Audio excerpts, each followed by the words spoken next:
Okay, welcome back. This is a Vice story that involves bookmaking. And again, on realcopstoriesvideos.com, I explain bookmaking as prostitutes, bars, liquor stores, minors with booze, and horse and off-track betting.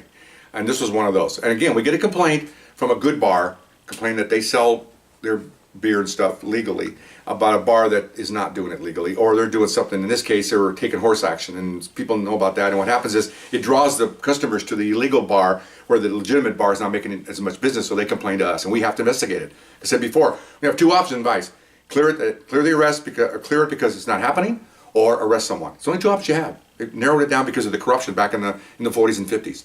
So it's a small bar, what I call a local, little home bar or neighborhood bar. So I go in there. It's a small bar. It's got a regular bar. We say bar. It's the bar we actually sit on, okay, with a counter, and then they have about 5 or 6 tables. So I'm in there right before first post, which is I'm in there before noon. Usually noon, 12:30 is when the first bookies start working. These are the bookies that wandered from bar to bar to take action. So I go in there and I'm sitting there and I'm drinking a beer and relaxing. I'm drinking a beer at 11 o'clock in the morning. Do that now, I have a heart attack. So anyway, in walks a bookie, and he's talking to the guy behind the bar, and a couple of guys are taking action. They're having like an open taking action there. The bartender's taking action. He's taking his own action. The bookie's taking his action. There's like 6 or 7 guys sitting around. And I'm sitting there drinking, and I'm looking at them, and they won't let me come in there because I'm not part of their group. And I'm just kind of watching the TV and I'm ignoring them, but my ears like this big. But I'm kind of watching TV, and they look over to see if I'm watching them, and I'm not. And so their kids continuing their business. The worst you can do is stare at one. You don't do that. As undercover, you get as far removed as you visibly can, so they think you're not even going to hear what they're saying. And I heard everything. I heard the wagers. I went outside and wrote them down. So I've got the bookie and I've got the bartender. Okay, so no problem. So I go back to the station. Well, in those days we had the old electronic typewriters, first generation of electrical typewriters. But we didn't have one in our office. So I had to go downstairs into the record bureau to type the search warrant.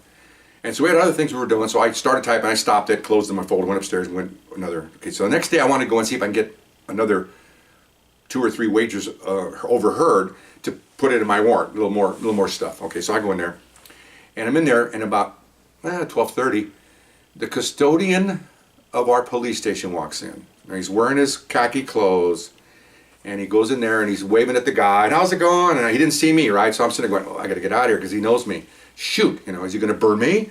And I'm reaching to, where's my gun? Because he may just turn and all of a sudden they're coming after me. Well, I got 4 bullets. I got 5 bullets in this little gun, 4 for them and 1 for me. Okay, just in case. It's the old Vietnam thing. But anyway, so I'm thinking all that. Okay, he smiled. Hey, Well, he was there for his lunch break, so he's got a sandwich, and he's drinking a beer. Interesting. He's in his lunch break and go back to work with a beer. Whatever. So I'm just sitting there in the corner trying to hide. No way. He turns, sees me. I'm trying to look away. I look up. He sees me. I see him, and he walks out. I went, oh man. Okay, so he leaves. I wait till he's gone for a while, then I leave. I go back and tell my supervisor. He goes, well, he says, there's a 50-50 chance he'll do something. I said, I don't know, man. I don't know. Okay, fine. So I went downstairs and continued typing my warrant. I'm going to wait for another 2 or 3 days. I have to get the warrant signed, all that stuff. So I'm doing the warrant down there. Well, I got distracted somehow. My mistake, my bad. So I'm turning doing something, and when I look back, he was standing over here, mopping the floor, and my warrant's all laid out. And I don't know if I was gone maybe 3 or 4 minutes doing something else. I look back and he was standing there looking at me, and I give him the nod. He goes like that. He walks away. I went, oh man, that was a dumb mistake. But I had no other typewriters to go to. It was the only one we could use. They only gave us one to use for everybody. The secretaries had all the other ones, which is fine. So I go upstairs and tell my supervisor. And this is a no-nonsense supervisor, straight arrow guy. And he goes, oh man. I said, yeah. So he goes, well, tell you what. He says, go in there tomorrow and see what's going on there. Okay. I said, okay. So I'm going there next day. No horse racing action. Okay. Sent another partner in the next day. No horse racing action. Okay. He burned it. Okay. He called him. He burned it. Okay. So I'm hot, man. I spent a week on this. I'm undercover. I got these guys, and we ultimately arrested the bookmaker at another bar, the guy that came in. But I wanted the bar, because you get the bar, you get the bartender, and the bar will get cited, and there's a lot of things that go on here. And I couldn't do it. And I was hot, man. I wanted to go down there and punch him out. I'd see him every day. It's like, son of a... And so my supervisor goes, no, we're going to do it by the numbers. He says, right now what you saw the day he was there, what got him, believe it or not, was the beer he drank. That's what nailed him, because they had no way to prove that he burned the case other than a lot of circumstantial evidence. He's in there, he knows the guys, he was calling by his first name, he saw me. The next day he happened to see my warrant, and then all of a sudden they're in there playing pinochle. Okay, interesting. And so I roll all this down, everything that happened, like I told you, and went back the next day, nothing there. New officer, next day, nothing there. Another day, clean. They, as far as they're concerned, they never heard of bookmaking. Okay, all right. So we filed a complaint. My supervisor went to the captain. The captain immediately relieved him, pending investigation. He did not like that at all, because his view was that that guy could have identified me, and I could have been in danger in there. Okay, that was his concern. He didn't care about the very good captain. Oh my God, the best ever. He didn't care about the bookmaking and all that crap. That's just nothing. Worry about me, and I felt really good to hear that. Because I had a young baby and had a wife, and he, like I said before, this guy knew every officer in his division's wife's first name. This guy was very much a person guy. Okay, unlike the ones in the future that I meet. And so, sure enough, he presented all the paperwork, and they suspended him pending investigation. About a month went by, I got a subpoena, went to a hearing, and so I gave my testimony, and they fired him, and they said their opinion. They gave out and said that which I told you, they weren't sure whether or not they couldn't prove that. I couldn't prove that he burned the case just by seeing me in there and then seeing my type in the warrant. Really? Okay, fine. I can understand that. I don't agree with it, but I can understand that but I gave them all this information.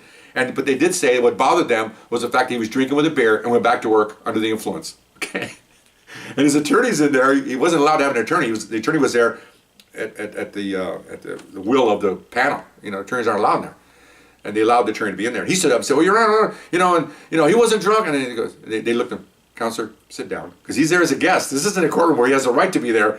It's an administrative hearing. They can kick him out, and he knew that. He sat right back down. Okay, so they said, "Oh," so they fired him on that, which is really weird. Civil Service Commission. They fired him because they thought he was drinking on duty, and they said, if this happened now, it probably happened in the past. What happened in the future? They were not. They did not. They told us later, after everybody was gone, didn't like the fact that he endangered me, he burned an investigation, a felony investigation, and all that. But they knew they couldn't do anything about it, because if he appealed it, they didn't have proof. Even though she said, it was a lady, that administrative law judge that ran the thing. She goes, even though we all knew, it was 5 of them, we all know he did it. But you can't go on what we knew, or we thought, or you have to go by facts. But we had him, because he had the beer. That was enough for us. I go, wow. I want to thank you, because they go, no, we understood the fact that when you presented the case, your supervisor came forward and said about your safety. That's our concern too, because he could have easily said, that's a narc, and then you'd be in there fighting for your life. And I said, yeah, that's true. Even though I would have shot 2 or 3 of them, but that's beside the point. Okay. But anyway, so never bring a knife and a machete to a gunfight, we always say. So anyway. So that's how it ended. Really weird. And I went back several times later, like 6 months later, and boy, they must have got scared, because they weren't doing anything. I sent different officers. We had new officers come in. I sent them in there.